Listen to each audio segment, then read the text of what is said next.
1 Samuel, capítulo 17.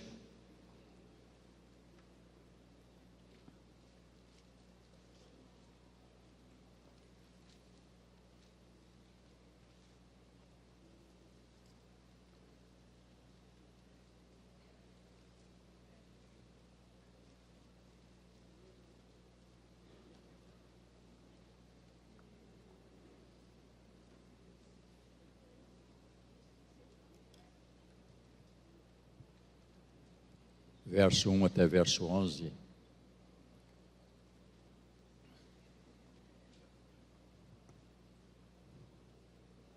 O desafio de Golias. Eu tenho falado sobre a vida de Davi, e cada dia que você vai lendo, vai se aprofundando, você vai encontrando novos pontos, né? E o meu objetivo aqui não é só falar da história, mas é observar o que nós podemos aprender com a vida de Davi, com a vida destes homens, que nos inspira a viver uma vida cristã mais profunda. Isto para mim é importante. Vamos acompanhar a leitura. Ajuntaram-se os filisteus,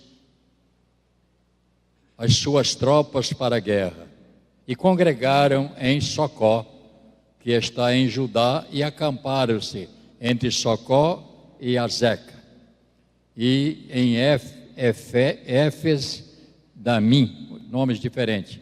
Porém Saul e os seus homens de Israel se ajuntaram e acamparam-se no vale de Elá, e ali ordenaram a batalha contra os filisteus. Estavam estes no monte ao lado da além e os israelitas do outro monte ao lado de Daquém, e entre eles o vale. Então saiu do arraial dos filisteus um homem guerreiro, cujo nome era Golias de Gate, da altura de 6 côvados, que eu não tenho nenhuma ideia, e 1 palmo. Trazia na cabeça um capacete de bronze, vestia uma couraça de escama, cujo peso era de 5.000 siclos de bronze. Trazia caneleiras de bronze nas pernas e um dardo de bronze entre os ombros. A haste da sua lança era como o eixo de um tecelão, e a ponta da sua lança de 600 siclos de ferro, e diante dela ia o seu escudeiro. Parou e clamou às tropas de Israel e disse-lhes: para que saís formado em linhas de batalha? Não sou eu o filisteu, e vós servos de Saul? Escolhei dentre vós um homem que desça contra mim.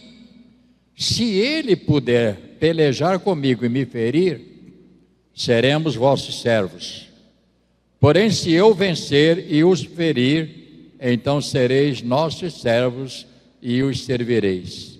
Disse mais o filisteu: hoje eu afronto as tropas de Israel, dai-me um homem, para que ambos pelejemos. Ouvindo Saul e todo Israel estas palavras dos filisteus, acamparam-se, espantaram-se, aliás, e temeram muito. Leia com cuidado o último versículo. Depois de que observaram: ouvindo Saul e todo Israel estas palavras dos filisteus, espantaram-se e temeram muito. Vamos orar. Nosso Deus e Pai, esta é a Tua palavra que nós estamos lendo, e vamos falar um pouquinho sobre, Pai, esses acontecimentos, para que Ele nos inspire a também aprender a vencer os nossos Golias desta vida. Abençoa, portanto, a cada um dos Teus filhos que vieram aqui esta manhã para ouvir a Tua palavra e certamente nesta oferta a Ti deste culto, que possam sair daqui abençoados, possam sair daqui, pelo menos, Senhor, com um desejo muito grande no coração, de lutar mais profundamente neste mundo que nós vivemos. Nós os abençoamos para isto, em nome do Senhor. Amém. Os irmãos podem tomar o seu lugar.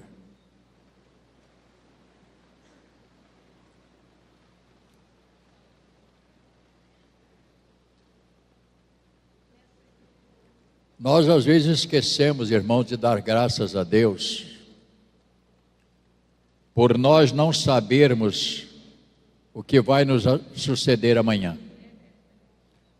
Isto é uma bênção de Deus que nem sempre nós estamos preparados, né? Nós sabemos que se nós soubéssemos, ou Deus nos revelasse, o que iria acontecer na nossa vida durante todo o nosso tempo aqui, como seria a nossa vida? E Deus nos poupou. Deus tem nos poupado. E ainda bem que nós só temos cada dia um dia para viver. E não temos a mínima ideia do amanhã. A verdade é que Deus não muda. Deus não muda. Mas nós mudamos. Nós mudamos de casa. Quantos aqui já mudaram pelo menos 2 ou 3 vezes? É difícil mudar, não é? Né, dona Wanda? Dona Wanda está ali, ela sabe, né? Quando você muda para uma casa, você até se adaptar naquela casa nova, você tem uma dificuldade, não é verdade? Tem hora que erra até o caminho, né? Você está pensando que ainda está na casa anterior, né? Porque nós somos tão acostumados. Então essa mudança sempre acontece. Também quando você muda de trabalho, né? Você sai de uma empresa, vai para outra empresa, é difícil, né? Você se adaptar à nova empresa, porque já estava tão acostumado a viver naquela empresa. Outra coisa, quando nós nos casamos, ou nos casam, né, irmão? Porque você não se casa, te casaram, né? Você já imaginou quando você casa, você sai da casa do papai, sai da casa dos seus pais, no caso, e vocês vão para uma casa sozinhos, tem que se readaptar novamente, né? Na casa de mamãe, eu estava acostumado assim, na casa, né? O papai era assim, agora são vocês dois. É uma nova adaptação que vão ter que aprender, né? É uma vida diferente, né?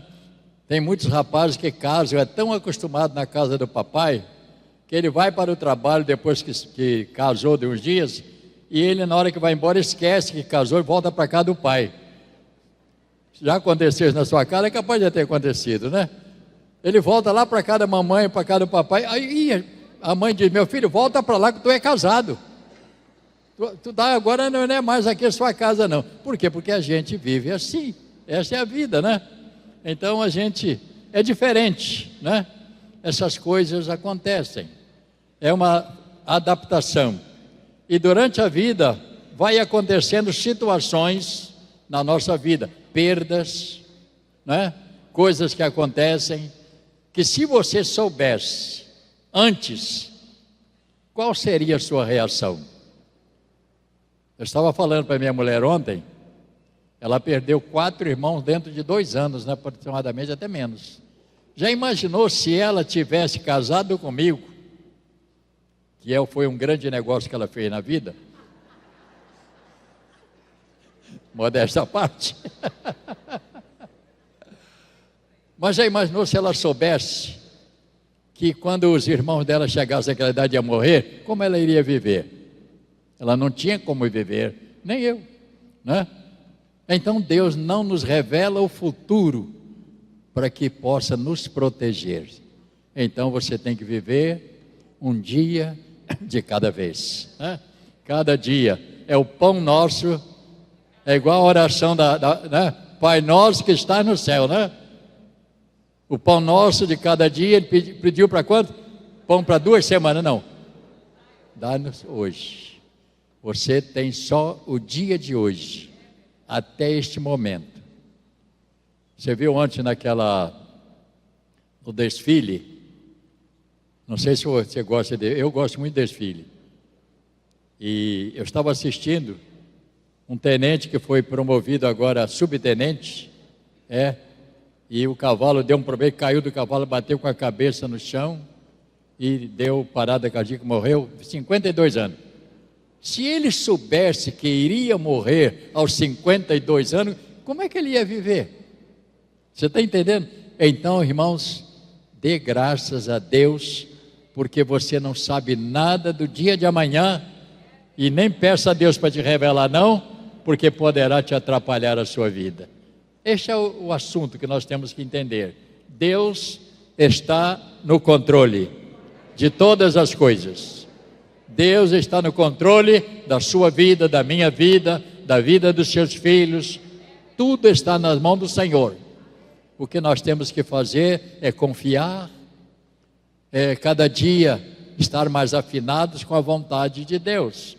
Isso é muito importante. Quando lemos sobre a vida de Davi e da sua preparação para ser um rei de Israel, é interessante, um cargo de alta importância. Ele estava sendo preparado para ser o rei de Israel, o cargo mais alto que existia, né? Segundo a gente lê, naquela hierarquia, né? Então, os desafios, né, que ele teve que enfrentar para ser preparado para rei e deixar ser preparado. Irmãos, este é um ponto muito importante. Isso mexe, né, com a pessoa, isso mexe com a nossa vida, quando nós somos preparados para algo. Exemplo, nós somos pastores, nós não nascemos pastores, e essa preparação para ser pastor, ela é uma preparação difícil, irmãos, para nós. São desafios enormes que nós enfrentamos, né? Desafio enorme que a gente enfrenta. Nós tivemos que deixar tantas coisas, sacrificar a nossa própria vida no dia a dia e ter que nos moldar aquilo que Deus queria da nossa vida. Isto é um desafio enorme. É muito grande esse desafio. Então, Deus é que olha algo maior. No capítulo 16 de 1 Samuel, que está aí junto com você, capítulo 16, verso 7, porém o Senhor disse a Samuel: não atente para a sua aparência, nem para a sua altura, porque o rejeitei, porque o Senhor não vê como vê o homem. Não é isso? O homem vê o exterior, porém Deus vê o coração. Esta é uma preparação que Deus faz, e quando a pessoa é chamada, Deus já sabe do nosso coração, que nós seríamos capazes de submeter. Esta é a razão por que Davi enfrentou todos estes problemas, porque a Bíblia nos revela que Davi foi um homem capaz de se submeter a determinados princípios para poder ser o que Deus queria. Assim é a nossa vida cristã. Às vezes a pessoa pensa que vem para a igreja, eu vou me converter ao evangelho, as coisas vão ser tão diferentes. Não vai ser tão diferente. Você vai ter que ser formado para ser cristão. E esta formação, ela custa alguma coisa. Por exemplo, pessoas que tinham vícios, você vai ter que deixar os vícios. Pessoas que tinham hábitos errados, você vai ter que deixar. Tudo isso vai ficar para trás. Por quê? Porque você entra numa nova dimensão. Você foi trocado de dono. O seu dono interior foi substituído. Quem dirigia a sua vida, agora não dirige mais. Você, quando aceita Jesus como Senhor, você agora tem um novo regente da sua vida. E temos que submeter a Ele a nossa vida e deixar que Ele trabalhe. Daí, quantas pessoas vêm para a igreja? se converte, passa pelas águas e desaparece. Por quê? Porque ele não se submeteu aos princípios que a Bíblia determina, né? Ele pensava que a vida fosse colorida, e a vida não é colorida. Às vezes tem dias nublados, dia de tempestade, né? Agora o que eu quero dizer para os irmãos é que um homem cheio da presença de Deus, ele vence as lutas, porque Deus está no controle.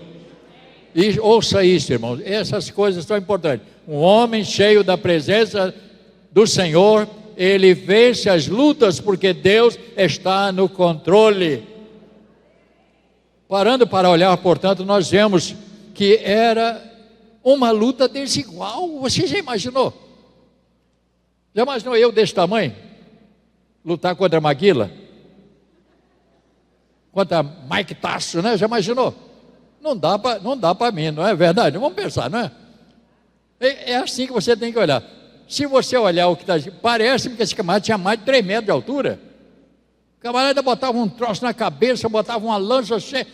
Se ele fizesse assim, Davi matava Davi. Não é verdade?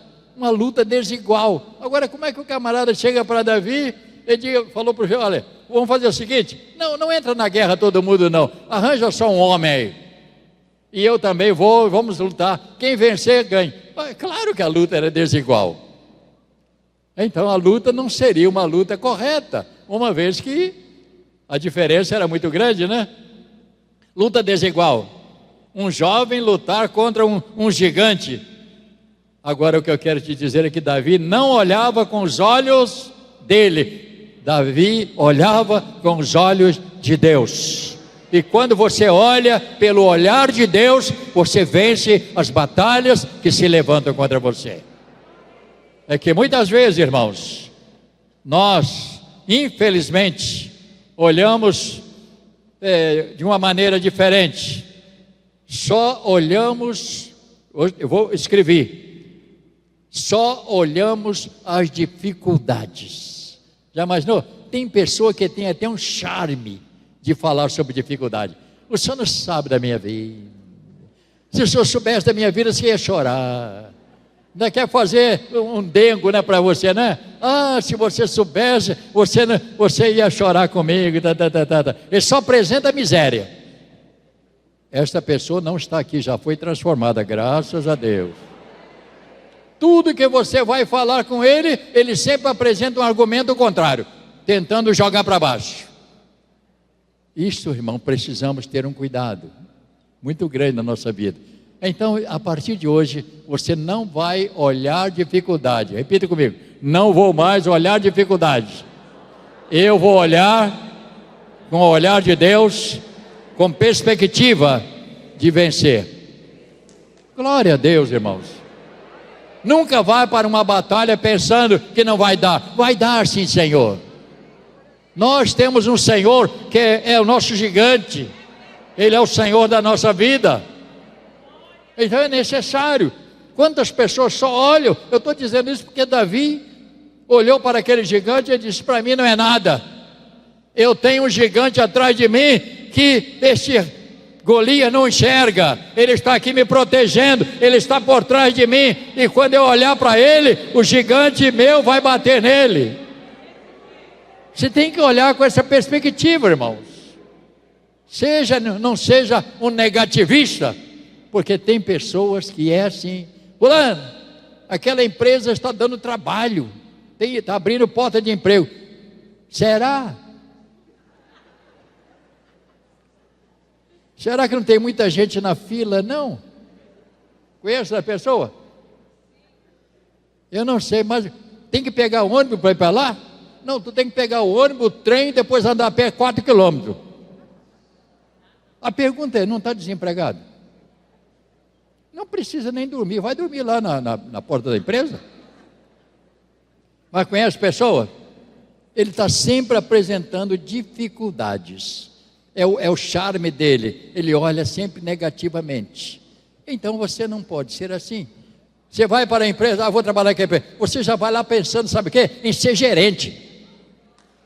Mas primeiro você tem que pisar no primeiro degrau.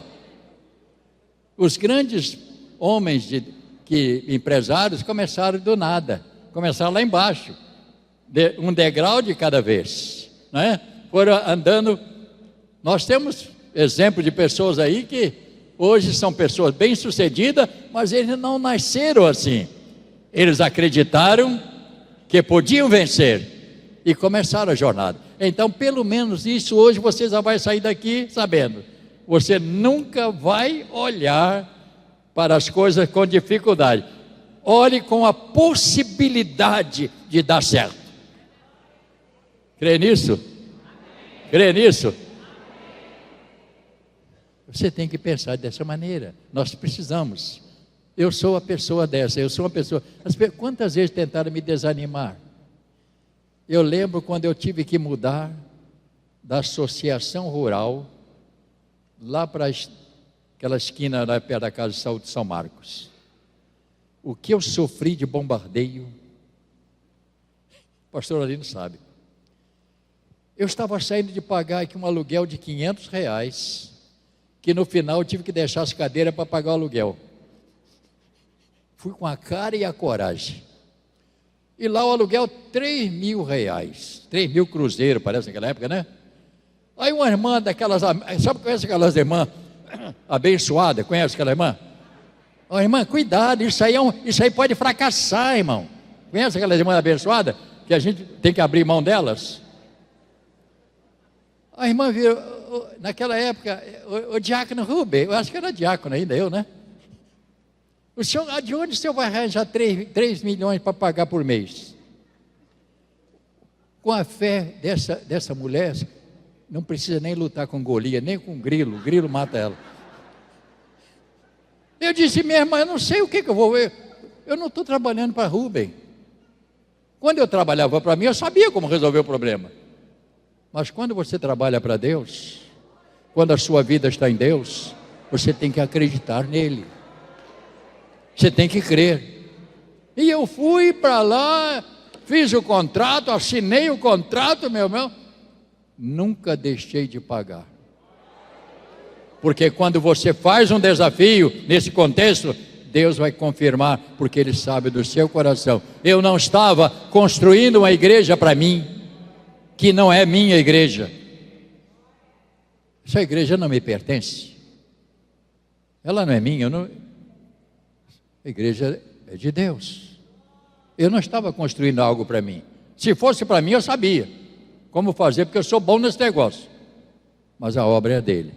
E quando você tem um coração envolvido na obra de Deus, Ele vai abrir portas, Ele vai mandar pessoa para te abençoar, Ele abre oportunidade, e assim nós fizemos durante toda a nossa vida. E até hoje é um desafio.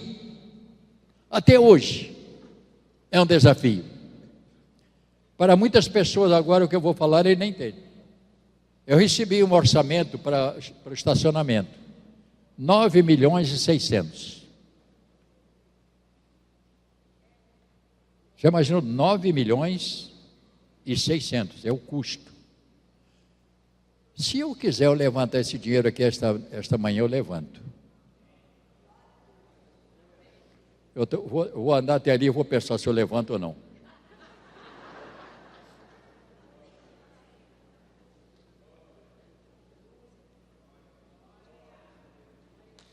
Você quer ver?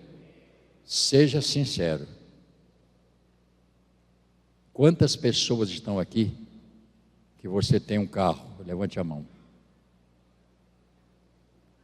Já dá para montar uma agência. Tem gente que não levantou a mão, que está com medo. Não vou te pedir, não.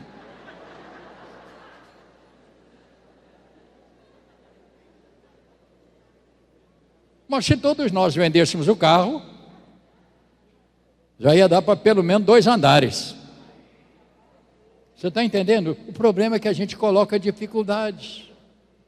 As dificuldades é assim. O pastor Luiz não levantou a mão, não. Levantou, eu não vi.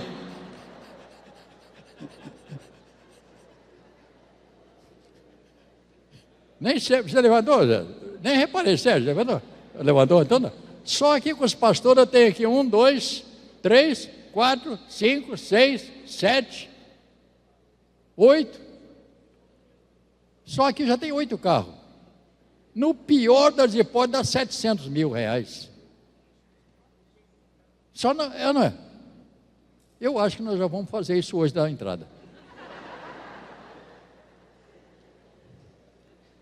O que levou Davi a enfrentar a este gigante?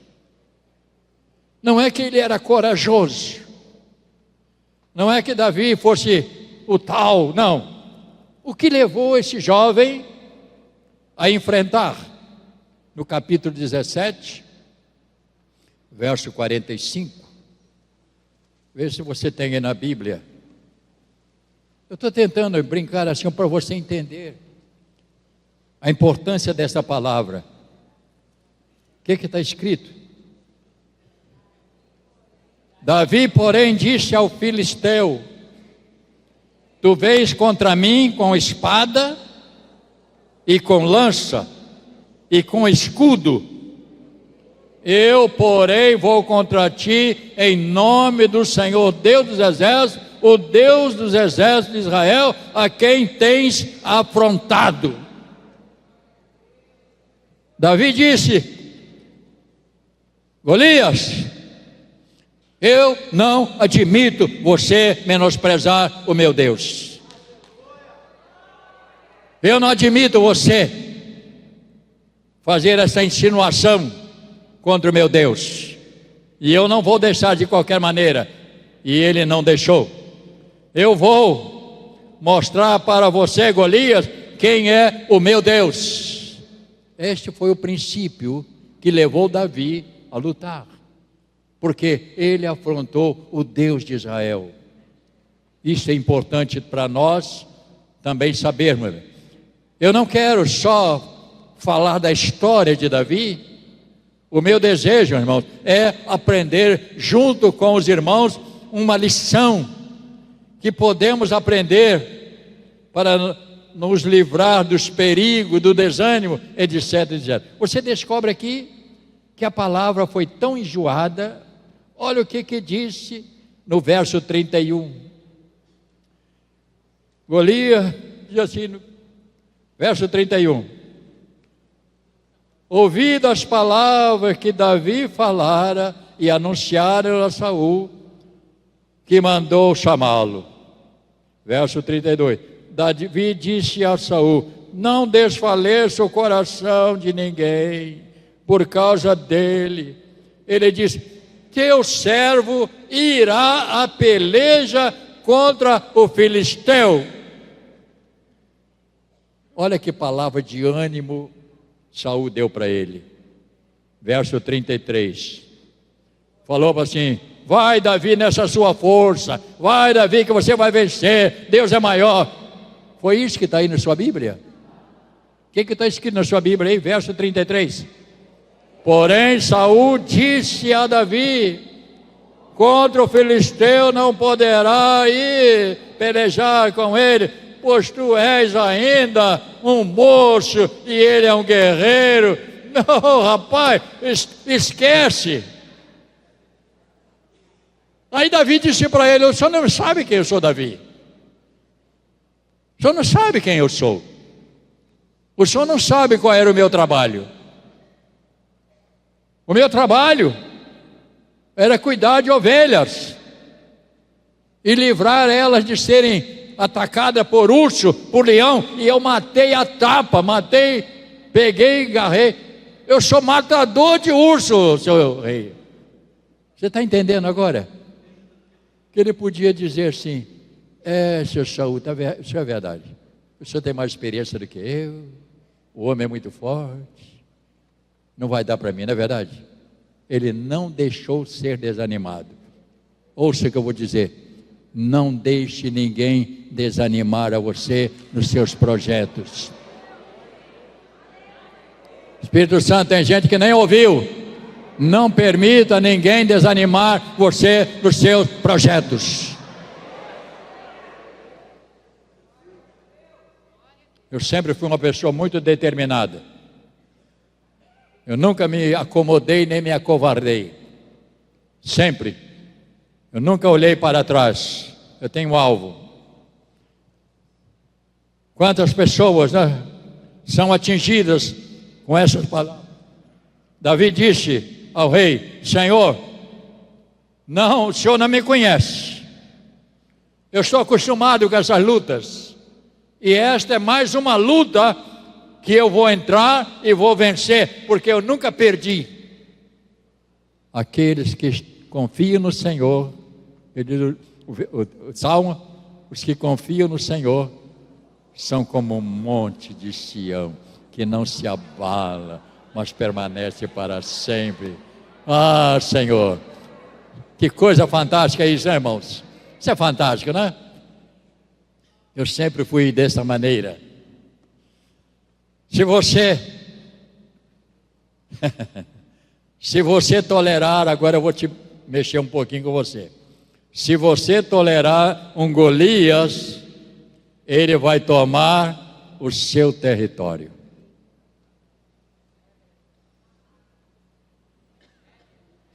Se você permitir um Golias na sua vida, ele vai tomar o seu território. Você precisa enfrentar os Golias que se levantam contra você. Porque se você não enfrentar, você será dominado. Está entendendo o que eu estou dizendo? Me ouça, por favor, isso é importante. Ele vai tomar seu território, vai fazer de você refém. Seja qual for o Golias que vier, é preciso matá-lo. Ouça esta palavra esta manhã, igreja de Deus. Qualquer Golias que se levantar contra você, aprenda, você precisa matá-lo, destruí-lo e dizer: não vou ser vencido por isso. Não vou permitir que esta situação me domine. Eu vou levantar, vou me erguer. É isso que Deus está me mostrando, irmãos. Eu preciso que você entenda isso. É preciso matar. Ah, não deixa isso.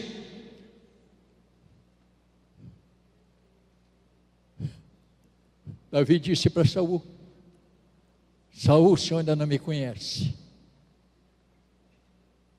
O senhor não sabe quem eu sou. Eu não sou só o filho de Jessé. Eu sou uma pessoa que creio no Deus. Eu creio no Senhor. E eu queria dizer nesta manhã para você que está aqui nessa manhã: eu não sei qual é o gigante que você está enfrentando.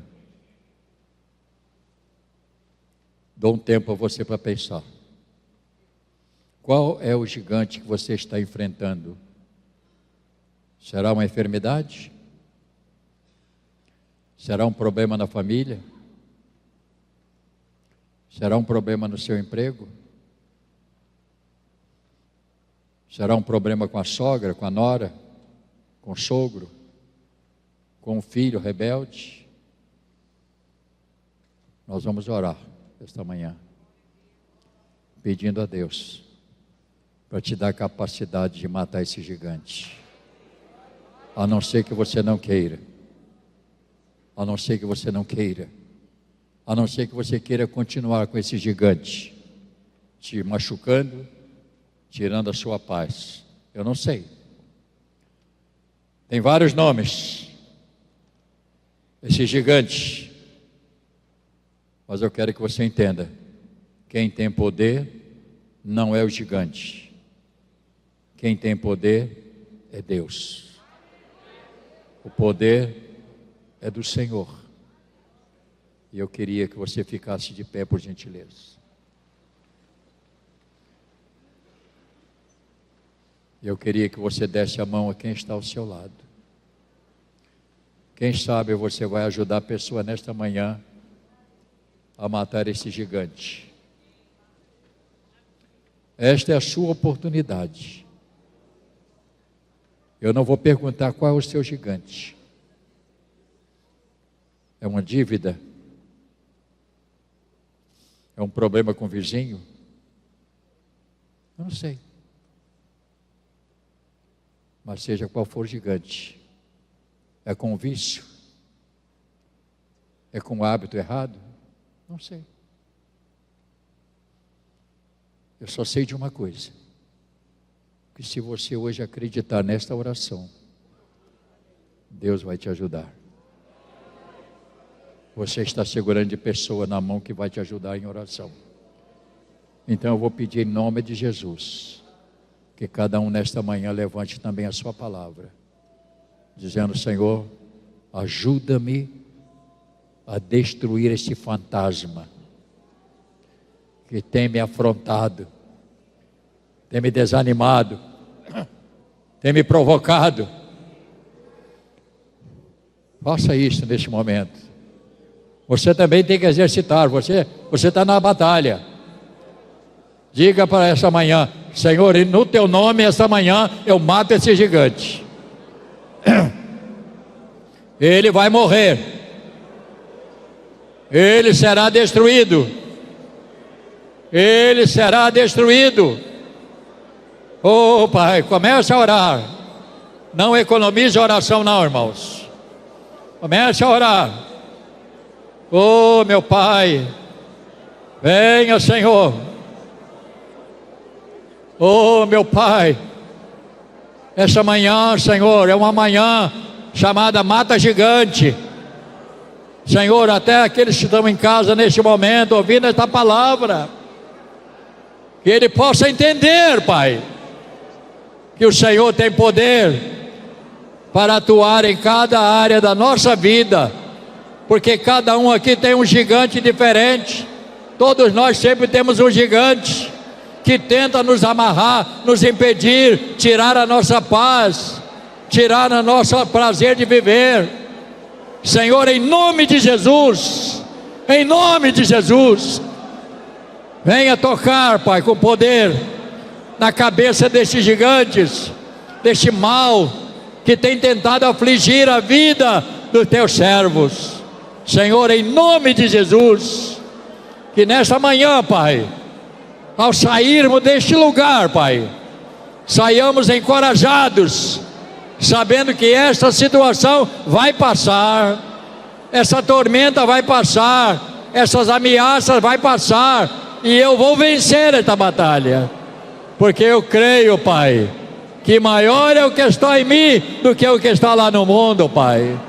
Por isso, Pai, em nome de Jesus, como ministro da palavra, como pastor desta igreja, eu oro e te peço que cada pessoa aqui nesta manhã, Pai,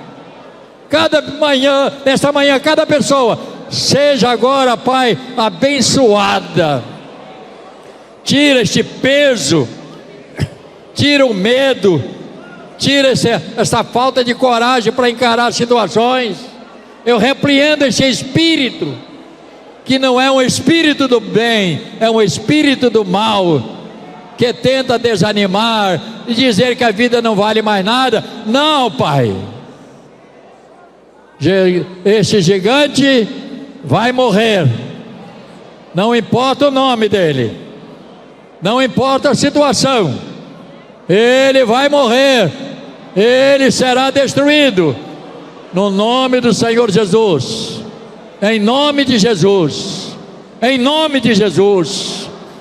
Visita o lar de cada um dos teus servos, Pai, e que esta sombra que bota medo nas pessoas desapareçam, e que a partir de hoje possam olhar com o olhar do Senhor, Pai, não com o olhar do medo, não com o olhar do desânimo, mas olhar pelo olhar do Senhor, Pai.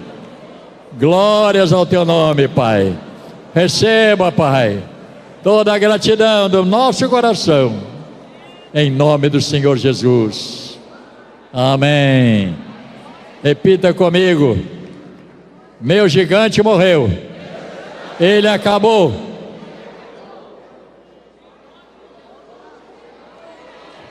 Pode aplaudir. Ele morreu.